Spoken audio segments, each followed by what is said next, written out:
Hello दोस्तों, स्वागत है आप सभी का जीआर क्लासेस में। मेरा नाम है रवि। तो चलिए आज की वीडियो को शुरू करते हैं। आशा करता हूँ आप सभी की तैयारी बहुत अच्छी चल रही होगी, अच्छे तरीके से पढ़ाई कर रहे होंगे और मस्त तरीके से रह रहे होंगे। तो दोस्तों आज हम बात करेंगे हिंदी की, और हिंदी में हम शब्दों के भेद को डिस्कस कर रहे थे। कुछ क्लास है जो कि अभी बीच में नहीं आई थी, और आज से फिर हम हिंदी की क्लास को शुरू कर रहे हैं। और आपके आने वाले एग्ज़ाम पुलिस कांस्टेबल का जो कि 18 दिसंबर तक है, तब तक हम हिंदी को कंप्लीट कराने की यहाँ पर कोशिश करेंगे।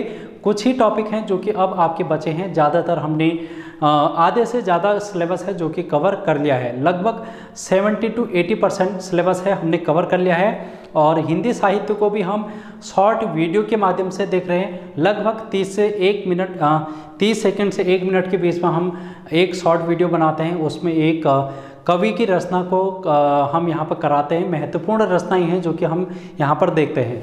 अगर आप लोग शॉर्ट वीडियो नहीं देखते हैं तो आप लोग देखना, मात्र 1 मिनट के बीच में आप लोगों को एक कवि के परिचय और उसके महत्वपूर्ण रचनाओं के बारे में पता चल जाएगा। तो आज हम बात करेंगे शब्द के भेद में विकारी और अविकारी शब्द की। तो चलिए वीडियो को शुरू करते हैं। इसके अलावा आप लोग जीएस को मजबूत करने के लिए अंतिम 45 दिनों का जो महासंग्राम चल रहा है उससे जुड़ सकते हैं। वहाँ पर आपको बेहतरीन तरीके से जीएस मजबूत कराने के लिए काम किया जा रहा है। ठीक है दोस्तों, तो आई होप आप लोग ये सारी चीज़ें करते होंगे और प्रैक्टिस सेट आप लोग लगा रहे होंगे। अंतिम समय है तो कुछ महत्वपूर्ण पेपर जो हल हैं अंतिम दिनों में मैं करा रहा हूँ। 45 दिनों में 45 पेपर हल, उनमें से मैंने 10 पेपर हल अभी तक करा दिए हैं। तो आप लोग उनको ज़रूर देखना, वहाँ से भी आपको प्रीवियस ईयर क्वेश्चन पेपर से देखने को मिलेगा। तो चलिए वीडियो को हम करते हैं शुरू। और आज हम बात करेंगे विकारी शब्द की। और विकारी शब्द क्या होते हैं? ऐसे शब्द जिनमें कुछ परिवर्तन किया जा सकता है, कुछ ना कुछ परिवर्तन किया जा सकता है। लिंग के आधार पर, वचन के आधार पर, या फिर कारक के आधार पर इनमें परिवर्तन हो सकता है। जैसे मैं कहूँ एक लड़का शब्द कहूँ, तो लड़का में अगर मेरे को परिवर्तन करना है, इसका हम परिवर्तन करेंगे। तो अगर मैं इसके वचन में परिवर्तन कर दूँ तो लड़के में कह सकता हूँ। लड़का, लड़के, यानी कि पहले एक वचन था लड़का, अब बहुवचन बना दिया मैंने लड़के। तो जो लड़का शब्द है वो एक विकारी शब्द है। तो ये आपको थोड़ा सा समझ में आ गया होगा कि विकारी शब्द क्या होते हैं, जिनमें लिंग, वचन और कारक के अनुसार परिवर्तन हो जाता है, परिवर्तित हो जाते हैं, उनको विकारी शब्द कहते हैं। आई होप आप लोग इतनी बात को समझ चुके होंगे। अब ये जो विकारी शब्द होते हैं वो कौन कौन से होते हैं, इनको भी हम देखेंगे। यानी कि विकारी शब्द के हम भेद देख सकते हैं या फिर इनके प्रकार देख सकते हैं। तो विकारी शब्द जो होते हैं वो होते हैं संज्ञा, जिनमें परिवर्तन हो सकता है, सर्वनाम, विशेषण, क्रिया और लिंग। ये सभी क्या हैं? आपके विकारी शब्द हैं। ठीक है दोस्तों, तो हम एक एक करके इनको डिस्कस करेंगे। आज की वीडियो में हम बात करेंगे संज्ञा की। तो संज्ञा के बारे में आप सभी लोगों को पता होगा कि किसी वस्तु, स्थान, प्राणी या भाव के नाम को हम संज्ञा कहते हैं। किसके नाम को? किसी वस्तु, अगर हम वस्तु के बारे में बात करेंगे, स्थान के बारे में बात करेंगे, व्यक्ति के बारे में बात करेंगे, प्राणी के बारे में बात करेंगे और भाव के बारे में बात करेंगे, तो इनके स्थान पर जो नाम प्रयुक्त किए जाते हैं उनको हम कहते हैं संज्ञा। तो ये तो थी एक आपकी बेसिक डेफिनेशन जो कि आप लोगों ने अभी तक पढ़ी है या फिर बचपन से आप लोग पढ़ते आए हैं। लेकिन अगर हम संज्ञा को एक शब्द में बात करें तो संज्ञा क्या है? नामकरण है। संज्ञा क्या है? नामकरण है। नामकरण किसका? जिसका भी आप लोगों ने अपने आंखों से जिस भी चीज़ को आप देखते हैं, महसूस करते हैं, फील करते हैं, उसका आप लोग नाम रख देते हैं। जैसे किसी सामने आप लोगों ने पेड़ देखा तो पेड़ एक नाम हो गया। आप लोगों ने मकान देखा, मकान एक नाम हो गया। आप लोग गए कहीं पर घूमते हुए, रोड एक देखी आप लोगों ने तो रोड भी नाम हो गया। आप लोग गाड़ी से गए तो गाड़ी भी एक नाम हो गया। आप लोगों ने पहाड़ देखा वो भी एक नाम हो गया। आप लोगों ने नदी देखी वो भी एक नाम हो गया। आप लोग किताब पढ़ते हैं, किताब भी एक नाम हो गया। आप लोग यूट्यूब देख रहे हैं, यूट्यूब भी एक नाम हो गया। आप लोग फ़ोन में देखते हैं वीडियोज़ को तो फ़ोन भी एक क्या हो गया? नाम हो गया। तो इस प्रकार से जो भी चीज़ आप लोग इस पृथ्वी पर अस्तित्व मान्य देखते हैं वो सभी क्या है, एक किसी न किसी का नाम रखा गया है। तो ये जो नाम वाले शब्द हैं इन्हीं को हम क्या कह देते हैं, संज्ञा कह देते हैं। आई होप आप लोगों को इतनी बात समझ में आई होगी, संज्ञा की डेफिनेशन, संज्ञा क्या होती है। अब हम कुछ संज्ञा के भेदों के बारे में बात करेंगे। यहाँ पर से आपसे पूछा जा सकता है कि निम्नलिखित में से कौन एक किस प्रकार की संज्ञा है, भाववाचक है या फिर जातिवाचक है, व्यक्तिवाचक है। जैसे हम नदी की बात करते हैं, नदी की बात करें या फिर नदियों में गंगा या यमुना की बात करें, तो गंगा यमुना भी तो नदी है, लेकिन नदी के भाग हैं ये, नदी के क्या हैं, ये छोटे रूप हैं, जैसे कि गंगा, यमुना और अलग अलग नदियां हैं जो कि ब्रह्मपुत्र हैं। तो ये नदियों के नाम होंगे। तो जो ये नदी है वो क्या है, और ये नदियों के नाम गंगा यमुना क्या है, उनको अब हम देखेंगे। या फिर अगर मैं बात करूं और किसी एक राज्य की बात करूं, उत्तराखंड की, और उत्तराखंड में कुछ शहरों के मैं नाम ले लेता हूं, जैसे कि हल्द्वानी, देहरादून और यहाँ पर हरिद्वार, इस तरीके से मैं अगर नाम ले लेता हूँ तो ये क्या है, इनके बारे में हम थोड़ा सा डिस्कस करेंगे। ठीक है दोस्तों, तो चलिए वीडियो को शुरू करते हैं और जो संज्ञा है वो उसके जो भेद हैं उनको हम देखते हैं। तो ये तो थे परिभाषा, आप लोगों को पता चल गई होगी। अब हम देखेंगे संज्ञा के भेद। संज्ञा के भेद हम देखेंगे अगर, तो मुख्यतः संज्ञा के भेद वैसे 3 प्रकार के संज्ञाएं हैं जो कि आपके हरदेव बहारी जी बोलते हैं। हरदेव बहारी की बुक में 3 प्रकार के संज्ञा को यहाँ पर डिस्कस किया गया है। वैसे संज्ञाएं अगर देखा जाए तो 5 भी होती हैं, लेकिन हम इन तीनों में ही 5 को पढ़ेंगे। किस प्रकार से अभी हम उनको देखेंगे, तो आप लोग कंफ्यूज मत होना। हरदेव बहारी की बुक को रेफरेंस से लेके मैं कह रहा हूँ कि 3 होती हैं। अदरवाइज अगर आपके एग्जाम में 3 ना आए तो 5 अगर आपके ऑप्शन में होगा तो 5 भी आप लोग करेंगे तो आपका आंसर सही हो जाएगा। तो चलिए पहली संज्ञा है जो कि हम देखते हैं, जिसको हम बोलते हैं व्यक्तिवाचक संज्ञा। पहली जो संज्ञा का भेद है वो है व्यक्तिवाचक संज्ञा का।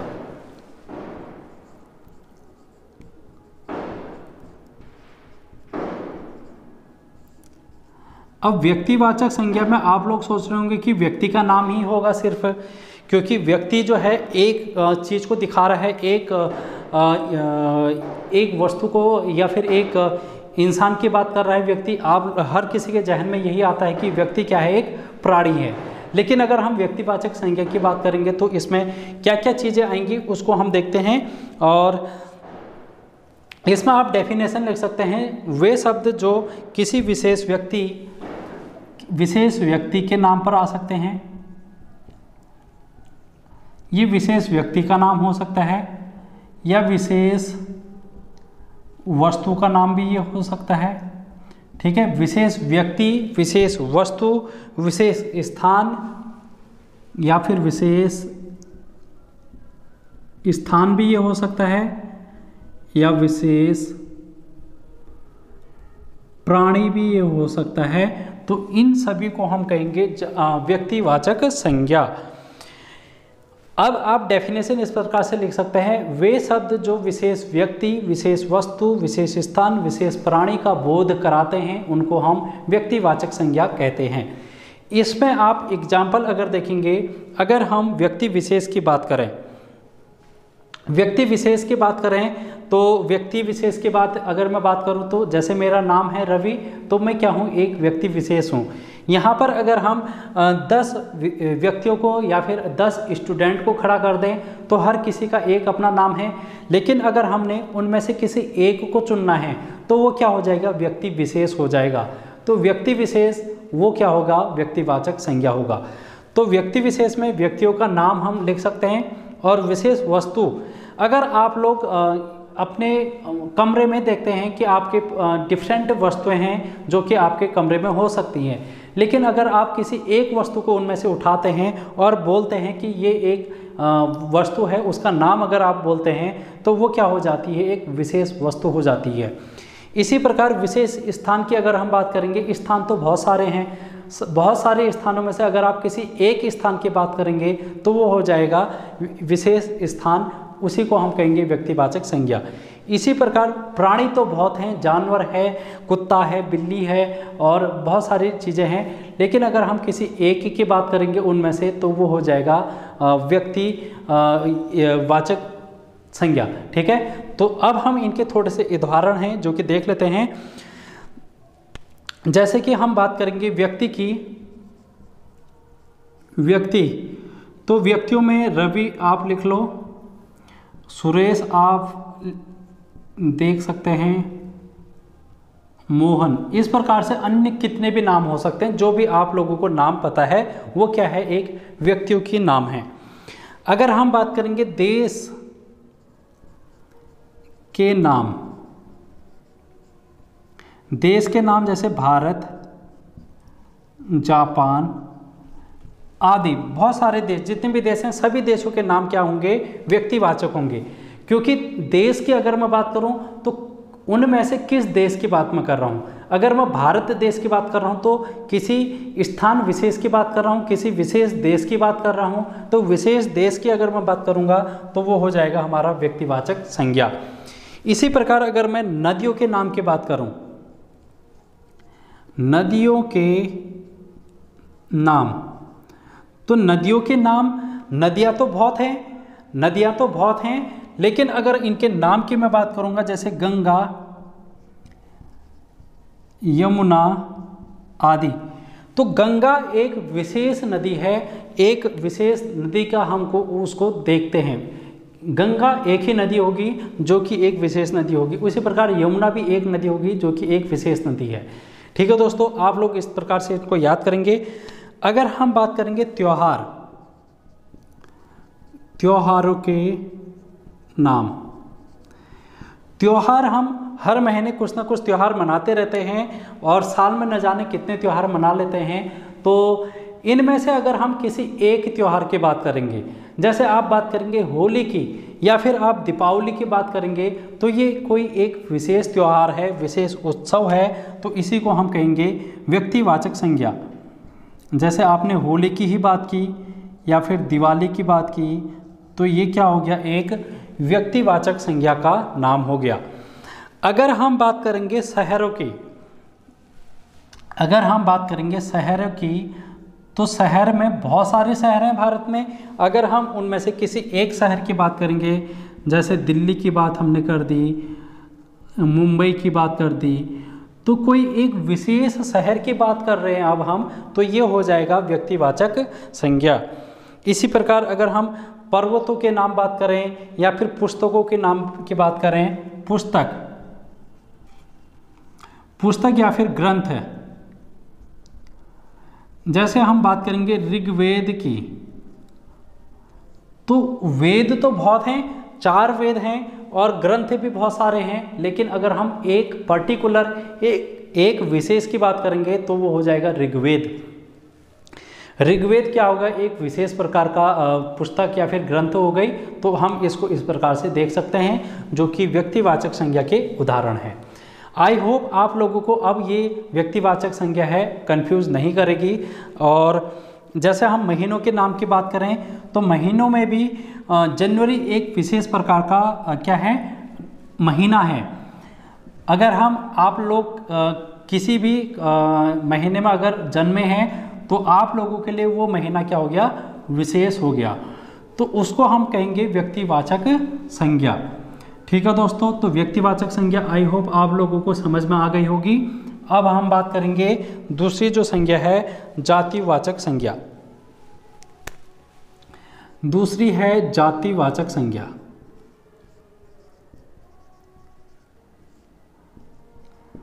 तो जातिवाचक संज्ञा में क्या होता है, जो शब्द किसी प्राणी, पदार्थ या समुदाय की पूरी जाति का बोध कराते हैं। जो शब्द किसी प्राणी,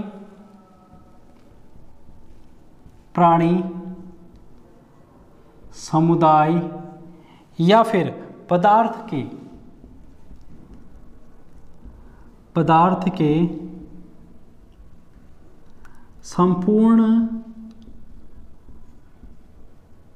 जाति का बोध कराते हैं, वे शब्द जो प्राणी, समुदाय, पदार्थ के संपूर्ण जाति का बोध कराते हैं उनको हम बोलते हैं जातिवाचक संज्ञा। जैसे हम एग्जाम्पल देखेंगे एक एक करके। अब हम मनुष्य, मनुष्य देखो, मनुष्य में लड़का भी होगी, लड़की भी होगी, औरत, आदमी सब होगी। तो अगर हम इन सभी को एक नाम बोलेंगे तो ये सभी क्या है? मनुष्य है। तो संपूर्ण जो भी मानव इस पृथ्वी पर है उन सभी को हम एक नाम दे रहे हैं, वो है मनुष्य का नाम। तो ये क्या करा रहा है? एक मनुष्य जाति का बोध करा रहा है हमको, एक जाति का बोध करा रहा है। तो ये हो गया हमारा जातिवाचक संज्ञा। अगर हम बात करें गाय की, गाय, गाय भी क्या है? एक जातिवाचक संज्ञा है। गाय जर्सी भी हो सकती है, देसी भी हो सकती है, और विदेशी भी हो सकती है, साहिवाल भी हो सकती है। जो भी गायों के आपको नाम पता है, जातियाँ पता हैं उनके, तो वो, लेकिन जो गाय है वो क्या होगी? उनकी संपूर्ण जाति का बोध कराती है।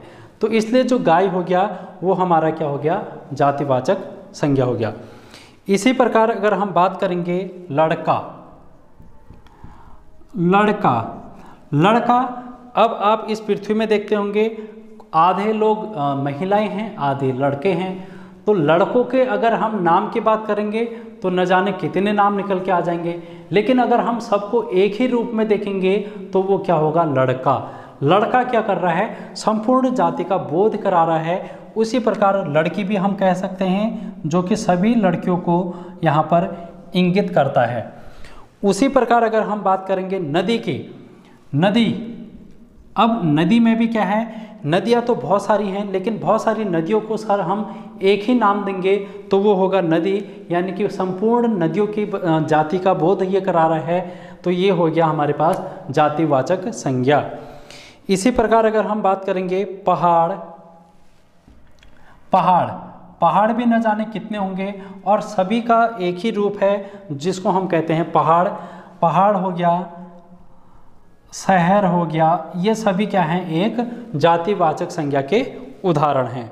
जैसे आप लोग बोलते हैं पशु, अब पशु में न जाने कितने पशु हैं, कुत्ता भी है, बिल्ली भी है, गाय भी है, भैंस भी है, बकरी भी है, ऊँट भी है, हाथी भी है, सभी पशु हैं यहाँ पर। लेकिन अगर हम इन सभी को सम्मिलित रूप में कहेंगे, एक जाति की बात करेंगे, तो ये किस जाति से बिलोंग करते हैं, किस जाति से ये संदर्भ रखते हैं, तो ये पशु जाति से संदर्भ रखते हैं। तो हम इस प्रकार से हम इनको समझ सकते हैं जातिवाचक संज्ञा को। तो आई होप आप लोगों को इतनी चीज़ें हैं जो कि समझ में आई होंगी। अब हम देखते हैं जातिवाचक संज्ञा के उपभेद। जातिवाचक संज्ञा के भी उपभेद होते हैं जो कि 2 होते हैं। इसके उपभेद कितने हैं? 2 हैं। इसके उपभेद कितने हैं भाई? 2 उपभेद हैं इसके। एक तो है, एक है समूहवाचक संज्ञा और दूसरा है द्रव्यवाचक संज्ञा। द्रव्यवाचक संज्ञा और दूसरा है समूहवाचक संज्ञा। तो ये 2 संज्ञाएं हैं जो कि हम इस जातिवाचक संज्ञा के अंदर ही पढ़ लेते हैं, इसलिए हमने इस संज्ञा के भेद को 3 ही रखा है। अदरवाइज जो अन्य बुकें हैं हृदय बहारी से अलावा जो अलग बुकें हैं उनमें ये द्रव्यवाचक और समूहवाचक को अलग अलग करके रखा है, इसके उपभेद में नहीं रखा है। तो इसलिए जो टोटल संज्ञाएं हो जाती हैं वो 5 हो जाती हैं। तो आई होप आप लोग इस कन्फ्यूजन को क्लियर आप लोगों को करना पड़ेगा, क्योंकि हृदय बहारी की बुक की अगर हम रेफरेंस लेंगे तो उसमें 3 ही प्रकार की संज्ञाएं हैं। बाकी आप लोग 5 को भी आंसर कर सकते हैं अगर आपके ऑप्शन में आएगा तो। अब हम बात करेंगे एक एक करके समूहवाचक की। पहले हम बात करेंगे, चलो पहले द्रव्यवाचक की बात करते हैं। द्रव्यवाचक, द्रव्यवाचक की अगर हम बात करेंगे, ऐसे शब्द जिनसे अनेक वस्तुएं बनती हैं, ऐसे शब्द जिनसे अनेक वस्तुएं निर्मित होती हैं। ऐसी वस्तुएं, ऐसे शब्द जिनसे अनेक वस्तुएं निर्मित होती हैं उनको हम कहते हैं द्रव्यवाचक संज्ञा।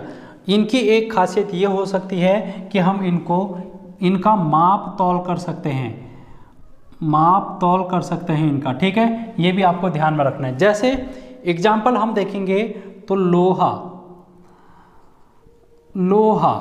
लोहे से आप न जाने क्या क्या चीज़ें बना लेंगे। तो लोहा है एक ऐसा शब्द है जिनसे अनेक वस्तुएं निर्मित की जा सकती हैं। उसी प्रकार हम बात करेंगे प्लास्टिक। अगर हम दूध की बात करेंगे, दूध भी क्या है, एक द्रव्यवाचक संज्ञा है। इससे हम अनेक प्रकार की चीज़ें बना सकते हैं और इसको हम माप तौल सकते हैं, यानी कि हम इनका वजन कर सकते हैं। लोहे का भी, प्लास्टिक का भी, दूध का भी हम वजन कर सकते हैं, माप तौल कर सकते हैं और इनसे अनेक वस्तुएं निर्मित कर सकते हैं। तो इनको हम बोलते हैं द्रव्यवाचक संज्ञा। और एग्जाम्पल हैं जो कि आप लोग देख सकते हैं, जैसे लकड़ी हो गया,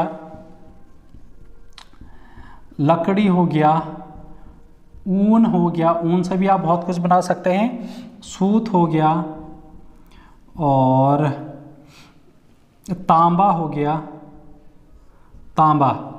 पीतल हो गया, सोना हो गया। तो ये सभी क्या हैं, एक प्रकार की द्रव्यवाचक संज्ञाएं हैं। तो आई होप आप लोगों को ये चीज़ें समझ में आई होंगी। अब हम बात करते हैं समूहवाचक संज्ञा की। समूहवाचक, जैसे कि नाम से ही पता चल रहा है, समूह में जो भी चीज़ें रहेंगी, चाहे व्यक्ति हो या फिर वस्तु, व्यक्ति या फिर वस्तु अगर हमको समूह में दिख जाए, व्यक्ति या फिर वस्तु कोई भी चीज़ हमको समूह में दिख जाए तो उसको हम कहेंगे समूहवाचक संज्ञा।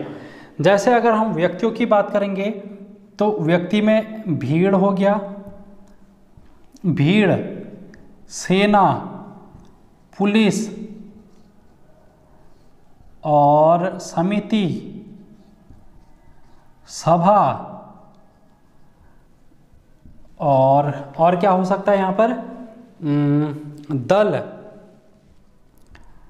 ये सभी क्या हैं, व्यक्तियों का समूह है।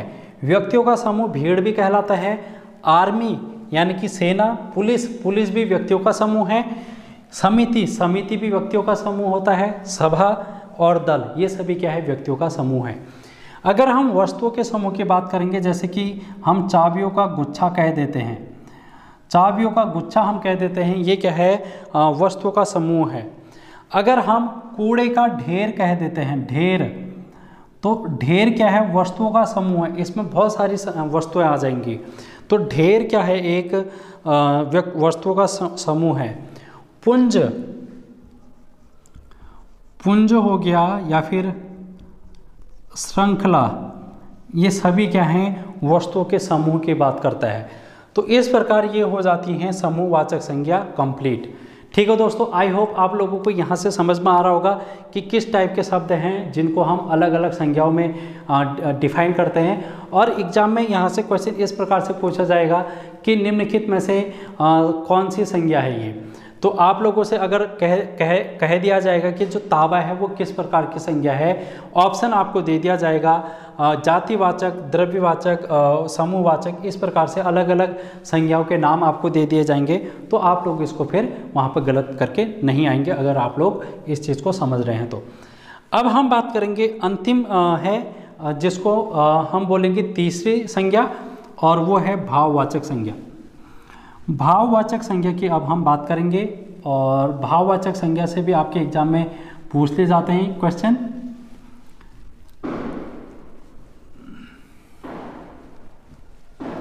भाववाचक संज्ञा,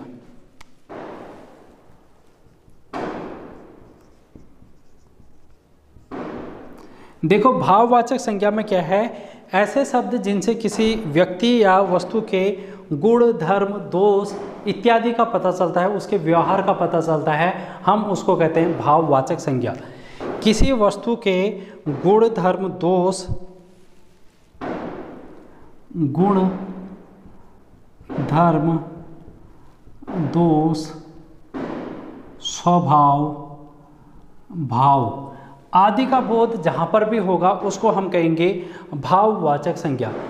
अब हम इसमें अवस्था भी कह सकते हैं, किसी की अवस्था के बारे में हमको पता चल रहा है, किसी की स्थिति के बारे में अगर हमको बोध हो रहा है तो उसको हम कहेंगे भाववाचक संज्ञा। एग्जाम्पल के रूप में आप लोग देख सकते हैं, जैसे कि गुण। गुण अगर मैं कहूँ किसी इंसान की ही अगर मैं बात करूँ तो इंसान क्या हो सकता है, लंबा भी हो सकता है, छोटा भी हो सकता है, मोटा भी हो सकता है, पतला भी हो सकता है, तो ये उसका क्या है, गुण है। तो गुण में हम क्या रखेंगे, लंबा, लंबाई, चौड़ाई, ऊंचाई, ये सभी क्या हैं, इनके गुण हैं। ठीक है दोस्तों, जैसे अगर हम बात करेंगे सुंदरता, सुंदरता ये भी क्या है, एक प्रकार का गुण है, इत्यादि इस प्रकार के अनेक अनेक गुण हो सकते हैं। अगर मैं भाव की बात करूं, भाव का मतलब होता है फीलिंग, जो भी आप अपने अंदर अपने मन में जो भी भाव उत्पन्न करते हैं उनको हम भाववाचक संज्ञा कहते हैं। जैसे आप लोग कभी कभार निराश हो जाते होंगे, कभी आप दुखी हो जाते होंगे, कभी आप खुश हो जाते होंगे, कभी आप क्रोधित हो जाते होंगे, कभी घमंड आ जाता होगा। तो ये क्या है, एक प्रकार के भाव हैं।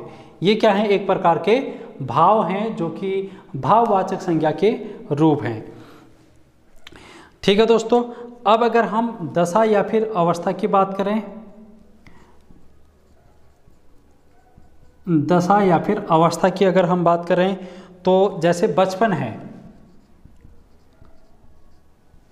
युवा, बुढ़ापा, ये सभी क्या हैं, अवस्थाएं हैं। बचपन एक अवस्था है जो कि जब इंसान जन्म लेता है तो एक बचपन होता है उसका, उसके बाद समय के साथ युवा अवस्था आ जाती है और कुछ समय के बाद वो बुढ़ापे वाली अवस्था में भी आ जाता है। तो ये जो अवस्था है, परिवर्तन हो रहा है, वो एक प्रकार की भाववाचक संज्ञा है। जैसे आप लोगों को भूख लगती होगी तो भूख भी क्या है, एक प्रकार की अवस्था है। भूख लगती होगी, प्यास आपको लगती होगी, तो ये भी क्या है, आप लोगों की एक अवस्था बता रहा है, खाने की अवस्था बता रहा है कि आप लोगों का पेट खाली हो चुका है, अब आपको भूख लग चुकी है या फिर पानी की प्यास लग चुकी है। तो ये क्या बातें करता है, ये बातें करता है अवस्था की बात। तो इस प्रकार से जो 5 संज्ञाएं हैं वो हमने देखी और इनके एग्जाम्पल देखे, आप लोगों से पूछे जा सकते हैं। तो आज के वीडियो में इतना ही। वीडियो को शेयर करें, वीडियो कैसे लगी कमेंट बॉक्स में ज़रूर बताएं। तो थैंक यू सो मच। अगले वीडियो में हम लेके आएंगे संज्ञा के बाद सर्वनाम, विशेषण, क्रिया, लिंग आदि आदि। ठीक है दोस्तों, तो थैंक यू सो मच।